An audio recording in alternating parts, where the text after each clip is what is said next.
Hello, statistics students. Here's another video on the basic ingredients for testing with categorical variables. We have seen the contingency tables for checking associations with categorical variables, and we've learned how to find the expected counts and the chi-square test statistic.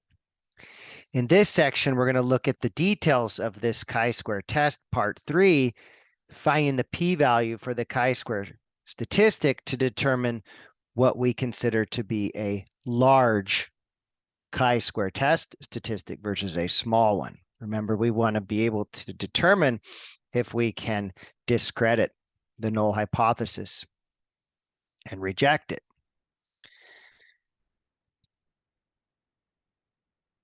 So we're wondering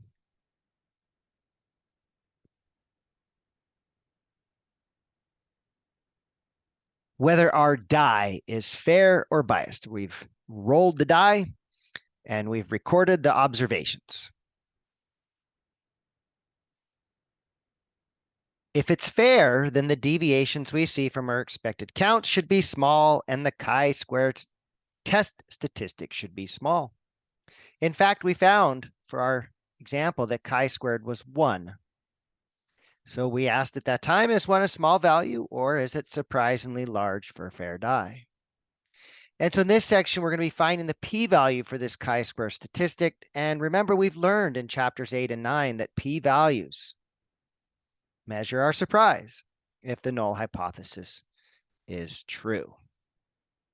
Remember that p-value gives us the probability that that test statistic as extreme or more extreme would occur given that the null hypothesis is said to be true or is believed to be true. So we're wondering whether television viewing habits as a child are associated with violent behavior as an adult. We looked at an example of this. If there's no association, then the observed counts in table 10.10 should be close to the expected counts and our chi-square statistic should be small. We found that the chi-squared is 7.40. We want to know if this is small or surprisingly large if there's no association. The p-value, we've seen the p-value before, is the probability, assuming that the null hypothesis is true, that chi-squared will be as large as or larger than the value observed. If the die is truly fair, the p-value is the probability of getting a statistic as large as 1 or bigger if there is no association between violence and viewing behavior. P-value is the probability of getting a value as large as or larger than 7.4 for the violent behavior with watching television. But to find this probability, we need to know the sampling distribution of chi-square. If the sample size is large enough, there's a probability distribution that gives a fairly good approximation to the sampling distribution. Not surprisingly, this approximate distribution is called the chi-square distribution. The chi-square distribution is often represented with the Greek lowercase letter chi raised to the power of 2. So we'll be writing a lot of chi-square in this chapter. Unlike normal distribution and the t-distribution, the chi-square distribution allows for only positive values. It also differs from other sampling distributions you've seen in that it is usually not symmetric and is instead right skewed.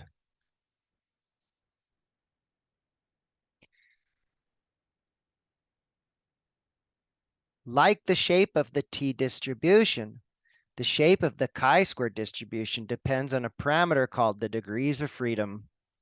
The lower the degrees of freedom, the more skewed the shape of the chi-square distribution is. Figure 10.4 shows the chi-square distribution for several different values of the degrees of freedom. So degrees of freedom 1, we see it looks quite a bit different than 6, and 20. Note that the shape becomes more symmetric as the degrees of freedom increase. No negative values are possible with the chi-square distribution. We saw that in the way that we calculated the chi-square test statistic by squaring the differences. The smallest possible value is 0. The degrees of freedom parameter is different for different tests, but in general, it depends on the number of categories in the summary table. The chi-square distribution chi-square is only an approximation to the true sampling distribution of the statistic chi-square. But the approximation is usually quite good if all the expected counts are 5 or higher. E point. The chi-square distribution provides a good approximation to the sampling distribution of the chi-square statistic only if the sample size is large. For many applications, the sample size is large enough if each expected count is 5 or higher.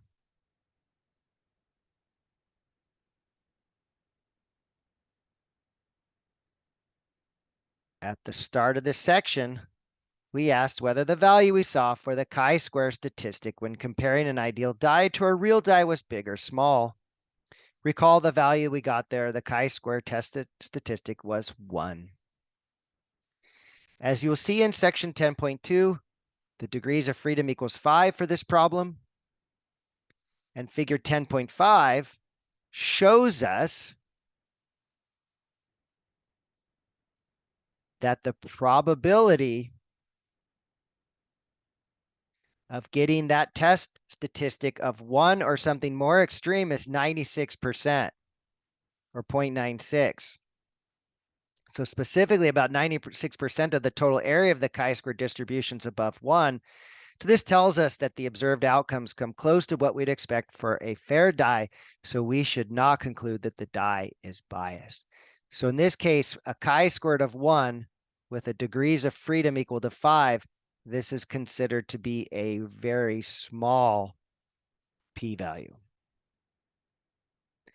Now, another example that we looked at, or that was looked at in the textbook, in example 1, gender and opinion on same-sex marriage. In example 1, we calculated how many men and how many women we would expect to strongly agree with same-sex marriage if men and women had the same levels of agreement. The chi-square statistic that compares the expected proportions of support if men and women are the same against the actual observed levels of support can be calculated to be 9.793 with a degrees of freedom of 4. Figure 10.6 illustrates that statistical calculators can also be useful for finding p-values for these situations.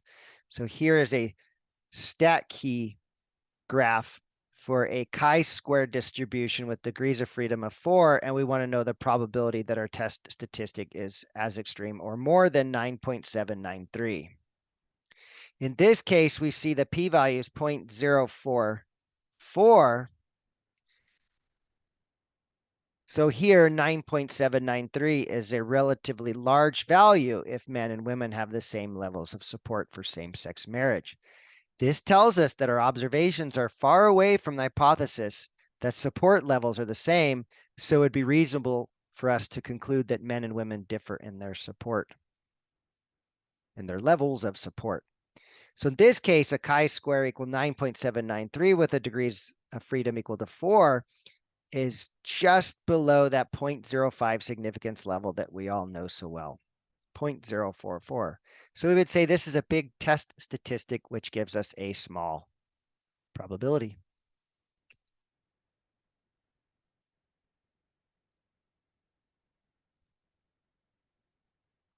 And this concludes this video. For the details of the chi-square test, finding the p-value for the chi-square statistic.